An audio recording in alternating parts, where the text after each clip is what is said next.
आज हम एक बहुत ही कह सकते हैं गहरे विषय पर बात करने वाले हैं। एक ऐसी खामोश समझ के बारे में जो हमारे सबसे निजी, सबसे गहरे दर्द में कहीं छिपी होती है। चलिए इस विचार की गहराई में उतरते हैं। क्या कभी ऐसा महसूस हुआ है कि जो दर्द हम महसूस कर रहे हैं उसे कोई और समझ ही नहीं पा रहा? ये सवाल शायद हम सबने कभी ना कभी खुद से पूछा ही है ना? वो अकेलेपन का एहसास जब लगता है कि ये तकलीफ, ये दर्द बस हमारा है और कोई भी इसे सच में वैसे महसूस नहीं कर सकता जैसे हम कर रहे हैं। तो चलिए सबसे पहले उस दर्द की बात करते हैं जिसे शब्दों में कहना मतलब बयां करना ही मुश्किल हो जाता है। कुछ एहसास, कुछ तकलीफें इतनी गहरी होती हैं कि उनके लिए जैसे शब्द बने ही नहीं हैं, कम पड़ जाते हैं। जैसे कि दिल का दर्द, ये कोई भी भावनात्मक दर्द हो सकता है, किसी रिश्ते के टूटने का, किसी उम्मीद के खत्म हो जाने का। एक ऐसा दर्द जो बाहर से दिखता नहीं, बस अंदर ही अंदर महसूस होता रहता है। फिर आता है परेशानियों का दर्द, वो दर्द जो जिंदगी की मुश्किलों से पैदा होता है। वो सारी चिंताएं, वो बोझ, वो चुनौतियां जिन्हें हम हर रोज अपने साथ लेकर चलते हैं। और फिर एक और तरह का दर्द होता है, बिछड़ने का दर्द।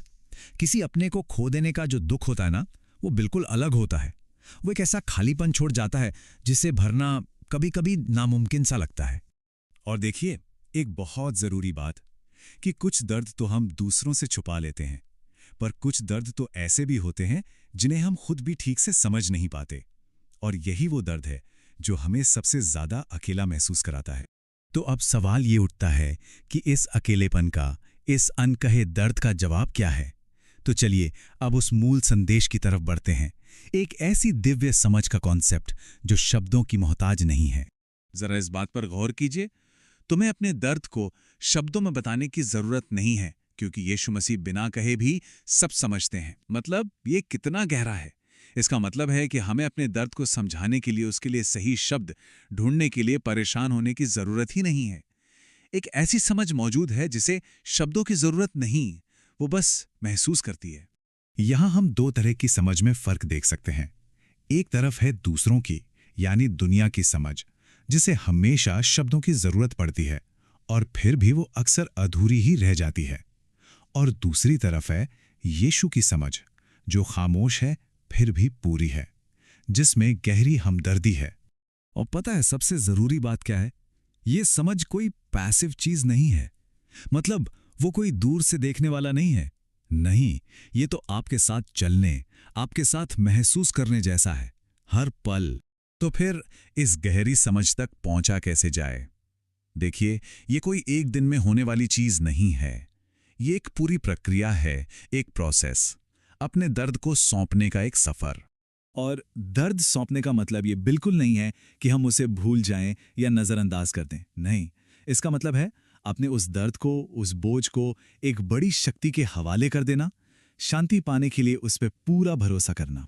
इस पूरे प्रोसेस को ना हम 4 आसान स्टेप्स में समझ सकते हैं। पहला स्टेप, अपने दर्द को मानना, उसे स्वीकार करना। दूसरा स्टेप, उस दर्द को, उस बोझ को यीशु को सौंप देना। तीसरा, उनकी उस गहरी खामोश समझ पर यकीन करना। और आखिरी, चौथा स्टेप, उस भरोसे से मिलने वाली शांति को महसूस करना, उसे अपनाना। और इस प्रोसेस का नतीजा क्या होता है, वो इस लाइन में कितना सुंदर बताया गया है कि जब हम अपना दर्द यीशु मसीह को सौंप देते हैं तो अंदर से एक शांति मिलनी शुरू हो जाती है।